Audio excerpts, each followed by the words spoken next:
తాకట్లో ఉన్న బంగారాన్ని విడిపించి ఆ రోజున మార్కెట్ ధర కట్టి మిగిలిన డబ్బును మీకు అందిస్తుంది కొమ్మూరి గోల్డ్.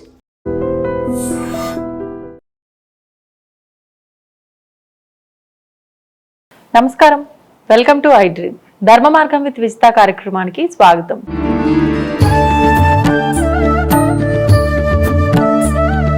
ప్రస్తుతం మనతో పాటు ఉన్నారు ప్రముఖ జ్యోతిష వాస్తు పండితులు బ్రహ్మశ్రీ అన్నవరపు తిరుపతి మూర్తి అవధాని గారు. ఇప్పుడు గురుగారితో మాట్లాడి మరిన్ని విషయాలు తెలుసుకుందాం. నమస్కారం గురుగారు. పరమేశ్వరార్పణం.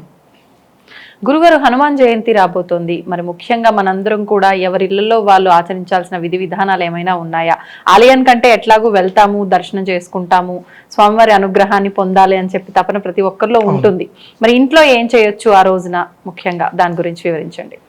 ఆంజనేయం మహావీరం బ్రహ్మ విష్ణు శివాత్మకం తరుణార్క ప్రభోశాంతం రామదూతం నమామ్యహం. ఆంజనేయ స్వామి వారు, ఆయనకి మనం ఏం చేస్తే మనకు ఏం వస్తుంది అనేటువంటి విషయం తెలుసుకోవాలి అని అంటే ఆయనకు ఉండేటువంటి యోగాలు ఏమిటి అనేటువంటి విషయాలు మనం తెలుసుకోవాలి. ఎవరెవరు ఏ ఏ దేవత ఏ ఏ వరం ప్రసాదించారు అని. అందులో ప్రధానంగా మనం చూసుకోవాలి అనుకున్నట్లయితే ఆంజనేయ స్వామి వారికి చిన్నప్పటి నుంచి అతీతమైనటువంటి శక్తులు కామరూపుడు అవ్వటం వలన ఆకాశానికి భూమి మీదకి విపరీతంగా తిరుగుతూ ఉండేవాడు. సూర్యుడి దగ్గరికి పండు అనుకొని వెళ్ళటం ఇటువంటివి చాలా జరుగుతూ ఉంటే ఋషులకి అందరికీ కోపం వచ్చి ఆయన క్షేపించేస్తారు. నీ శక్తులు నీకు తెలియకూడదు. ఆ శక్తుల వలన చిన్నపిల్లవాడు రకరకాల ఆటలు చేసేస్తున్నాడు, అందరికి ఇబ్బంది వస్తుంది. అది దానివల్ల అందరూ శపించేస్తారు. తర్వాత ఆ శక్తి గురించి ఆయన మర్చిపోతాడు, ఇంకా ఇంత శక్తి ఉందన్న విషయం. ఇలాంటి స్థితిలో సీతామ్మవారి జాడ కోసం అని చెప్పి ఆ సముద్రం దగ్గర కూర్చుంటారు. అవతల ఒడ్డున సీతామ్మవారు ఉంటారు. ఇక్కడ ఒక్కొక్కళ్ళు కూడా జాంబవంతుడు, అంగదుడు, సుగ్రీవుడు వీళ్ళందరూ కూడా నేను ఇంత దూరం వెళ్తాను, నేను ఇంత దూరం వెళ్తాను, నేను ఇంత దూరం వెళ్ళగలను అని అనుకుంటూ ఉంటారు. జాంబవంతుడు వారు నాకు వయస్సు అయిపోయింది, నేను వెళ్ళగలుగుతా, మళ్ళీ రాగలనో రాలేనో నాకు తెలియదు అని అంటూ ఉండగా ఆంజనేయ స్వామి వారు ఇలా కూర్చుంటారు ఒక పక్కన. నాకేం సంబంధం లేదు, ఇంత సముద్రాన్ని ఎలా దాటాలి, ఎవరు దాటారు అని ఆలోచనతో ఇలా కూర్చుంటాడు. కూర్చున్నప్పుడు వీళ్ళంతా ఆయన దగ్గరికి వెళ్ళి హనుమానంగా మనకేలా అనుకుంటే ఆంజనేయ స్వామి దగ్గరికి వెళ్ళి చెప్పగానే నేను ఎక్కడ వెళ్తాను, నా వల్ల ఏమవుతుంది అని కాదు, నువ్వు అంతటి వాడు ఇంతటి వాడు అని చెప్పి ఆయన్ని ప్రశంసలతో ఆయన శక్తిని ఆయన గుర్తు చేస్తే ఆ పర్వతరాజం మీద కాలు మోపి ఒక్క ఎగురు ఆకాశానికి ఎగురుతారు. ఆ ఎగిరినప్పుడు పర్వతరాజం మొత్తం కూడా నెలకి వెళ్ళిపోతుంది. అందులో ఉండేటువంటి ఫల వృక్షాలన్నీ కూడా జరజర నేలరాలుతాయి. గుహల్లో దాగినటువంటి భూత ప్రేత పిశాచి గణాలన్నీ కూడా భయపడి పారిపోతాయి. ఆ పగిలినటువంటి శిలలు రత్నధాతువుల వల్ల కాంతులు వెరజిమ్ముతాయి. అంత అద్భుతం జరుగుతుంది. ఆయన ఎగిరినప్పుడు అవతలకి వెళ్తారు. ఆ తర్వాత కొన్ని కారణాలు వచ్చి ఆంజనేయ స్వామి యొక్క తోకను కాల్చడం, ఆయన లంకను కాల్చడం జరిగినప్పుడు విభీషణుడు ఇల్లుని క్షేమంగా ఉంచి శనేశ్వరుని అక్కడే బంధిస్తారు. ఆ శనిని రక్షిస్తారు ఆంజనేయ స్వామి వారు. ఆ శనిని ఎందుకు బంధించారు అంటే ఈయన రావణాసుడి యొక్క కుమారుడు ఇంద్రజిత్తు. ఆయన జన్మించేటప్పుడు నవగ్రహాలందరినీ కూడా ఒక స్థితిలో ఉండమని ఆజ్ఞయిస్తాడు.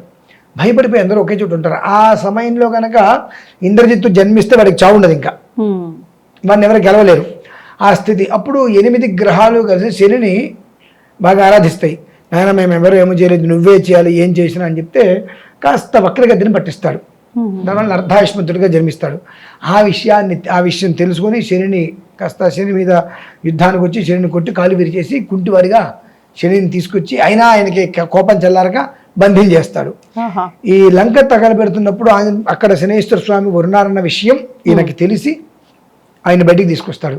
తీసుకొచ్చినప్పుడు శనేశ్వర స్వామి అంటారు, ఆంజనేయ మేము 9 మంది గ్రహాలం, మనుషుల్నే కాదు 14 లోకాలనే కాదు దేవతల్ని కూడా పట్టి పీడిచే వాళ్ళం మేమే. మా ఒక్క దశాంతర దశలో వచ్చినప్పుడు దానికి తగ్గ కష్టం ఆ మానవుడు అనుభవించి తీరవలసిందే. నన్ను రక్షించావు కదా, ఇప్పుడు నేను ఒక మాట ఇస్తున్నాను నీకు. ఏమిటి అంటే నేను ఒక మనిషికి బలాన్ని ఇస్తాను అంటే మిగిలిన 8 గ్రహాలు ఏమీ చేయలేవు. నేను ఒక్కరిని బలహీనతగా ఉన్నానంటే 8 గ్రహాలు ఏమీ చేయలేవు. కానీ ఈ 9 గ్రహాల నుంచి ఏ రకమైనటువంటి సమస్య ఉత్పన్నమవుతున్నా నీ పాదాలు పట్టుకొని నువ్వు తప్ప నాకు ఎవరు దిక్కు లేదు స్వామిని నమస్కారం చేసిన వాళ్ళ జోలికి నవగ్రహాలు వెళ్ళవు అని అనుమతిస్తాడు. అంతటి గొప్పవాడు ఆంజనేయ స్వామి వారు. ఆ స్వామివారికి మనము మామూలుగా కూడా ప్రతి మనిషికి ఏదో ఒక రకమైనటువంటి కష్టం వస్తుంది. అటువంటి పరిస్థితులలో చాలా క్లిష్టమైనటువంటిది వచ్చింది, జటిలమైన సమస్య వచ్చింది, పరిష్కారం దొరకట్ల సమస్యకి. అటువంటి పరిస్థితులలో రాముడు వారికి సీతమ్మ వారికి నమస్కారం చేసి ఆంజనేయ స్వామి వారి ఫోటోలా పెట్టుకొని హనుమాన్ చాలీసా, మన్యు సూక్తం, సుందరకాండ. మన్యు సూక్తం అనేటువంటి మహామంత్రం, సుందరకాండ అనేటువంటిది భవ్య యోగం ఉంటే తప్పితే చదవడం కష్టం. హనుమాన్ చాలీసా 16వ శతాబ్దంలో అది వచ్చింది. ఆ హనుమాన్ చాలీసా ఒక 11 సార్లు కనుక పారాయణ చేసినట్లయితే ఒక వజ్ర కవచము వల్ల నిన్ను కాపాడుతాడు అనేటువంటిది ఒక ప్రతీతి. అటువంటిది పూర్వభాద్ర నక్షత్రము, మంగళవారము, వైధృతి యోగము, విష్టి భవ కరణములు అనేటువంటివి కలిసి ఏర్పడ్డాయి. చాలా అద్వితీయమైనటువంటిది. ఆ రోజు హనుమత్ జయంతి అవ్వటం, ఆ రోజు నాడు మనమందరము కలిసి స్వామివారిని కనుక వేడుకున్నట్లయితే ఏ గుళ్ళోకైనా వెళ్ళొచ్చు, లేదా ఇంట్లోనే ఆంజనేయ స్వామివారి ఫోటో, తమలపాకుల దండ వేసి చక్కగా హనుమాన్ చాలీసా స్వామివారికి బొట్టు పెట్టి జయ హనుమాన జ్ఞానగుణ సాగర్ అనుకుంటూ ఆ హనుమాన్ చాలీసా 9 సార్లు పారాయణ చేసి ఒక కొబ్బరికాయ స్వామివారికి కొట్టి ఒక అరటిపండు నివేదన పెట్టి ఉండగలిగితే అంతకు మించినటువంటి అదృష్టం మరొకటి ఉండదండి. ఎందువలనంటే భూమి మీద అత్యంత వేగంగా శీఘ్రముగా మనం ఆంజనేయ స్వామి వారిని ఆరాధన చేసినట్లయితే అత్యంత శీఘ్రంగా మన సంకల్పం ఏదైతే ఉంటుందో కోరుకోవాల్సిన అవసరం లేదు, చేస్తే చాలు. మనకి ఏదైతే అవసరమో ఏదైతే కావాలో దాన్ని ఆంజనేయ స్వామి వారు అలా తీసుకొచ్చి ఇలా పెడతారండి. అంత దివ్యమైనటువంటి చక్కటి పర్వదినం. కాబట్టి ప్రతి మనిషి దేవాలయంలోకి వెళ్ళటం ఓకే, అది వేరే విషయం. హాయిగా ఇంట్లోనే వడమాల వేస్తే ఇంకా మంచిదండి. ఆంజనేయ స్వామి ఫోటోకి గారెలతోటి వడమాల అంటే అప్పాలు మాల వేసి తమలపాకులతో మాల అర్చన చేసి నమస్కారం చేసుకుంటూ విశేషంగా ఏదో చేయకర్లా, ఓ 10 మందిని పిలుచుకోండి. ఇంటి దగ్గర ముత్తైదులు ఉంటారు, చక్కగా పిలుచుకోండి. హాయిగా హనుమాన్ చాలీసా ఒక 11 సార్లు పారాయణ చేసుకోగలిగితే అందులో ప్రతి అక్షరాన్ని భూత పిశాచ అని చెప్పి ఒక్కొక్క చరణం చదువుతుంటే అందులో ఉండేటువంటి గొప్పతనం మనకు తెలుస్తుందండి. ఆ గొప్పతనం తెలిసిన తర్వాత హనుమాన్ చాలీసా ఆపటం అనేటువంటి ఎవరితరం కాదు. వీటిల్లో 1000 రెట్లు అంటే 1000 సార్లు హనుమాన్ చాలీసా పారాయణ వింటే ఎంత ఫలితం వస్తుందో మనకు తెలుసు. 10,000 సార్లు హనుమాన్ చాలీసా చదివితే వచ్చేటువంటి ఒక శక్తి ఏదైతే ఉంటుందో, సుందరకాండ పారాయణ ఒక్కసారి చేస్తే అంత శక్తి. అలానే మంజు సూక్తం, సుందరకాండ అనేటువంటిది దీక్ష తీసుకొని ఎవరైనా చేయవచ్చు. మంజు సూక్తం అనేటువంటిది మహామంత్రం కాబట్టి అందరూ చేయడానికి అది అవకాశం లేదు, వీలు కుదరదు. కాబట్టి మంజు సూక్తం అనేటువంటిది కేవలం కూడా మంత్ర ప్రయోగంలో వినటమే శ్రేయస్కరం. సుందరకాండ ఇన్ని సర్గలు ఉంటాయి కాబట్టి ఇన్ని రోజులు పెట్టుకొని పూర్తి చేసుకోవడం. అలాగే హనుమాన్ చాలీసా, ఈ 3 కూడా మానవ జీవితాన్ని అలా నిలబెట్టేస్తుందండి. ఎందువల్లనంటే బ్రహ్మ విష్ణు శివాత్మకం, తరుణార్క ప్రభోశాంతం, ఆంజనేయం మహావీరం అంటే త్రిమూర్తి స్వరూపం ఆంజనేయ స్వామి వారు. ఈశ్వరుడు యొక్క 11వ వంశ. అందులోనూ కూడా పంచముఖ ఆంజనేయ స్వామి వారు అంటే సామాన్యుడు కదమ్మా. నరసింహస్వామి వారి ముఖము, నరసింహముఖము, వరాహముఖము, హయగ్రీవం అంటే గుర్రం, హయగ్రీవ ముఖము, తర్వాత వచ్చేటప్పటికి మనకు వానర ముఖము, గరుత్మంతుడు గరుడం. పంచముఖాలతో ఉండేటువంటి ఆంజనేయ స్వామి వారు పంచ ప్రాణాలనే ఇచ్చేస్తాడు. మనిషి చనిపోతాడేమో అనుకున్నప్పుడు చదవడం మొదలు పెడితే అది బ్రతికిపోతాడేనా ఆ మనిషి. ఇక చచ్చిపోతాడు అనుకున్నప్పుడు ఆంజనేయ స్వామి వారు తలుచుకోండి, ఆ మనిషి బ్రతుకుతాడు. అటువంటిది చిన్న చిన్న సమస్యలు వస్తే బయటపడమమ్మా.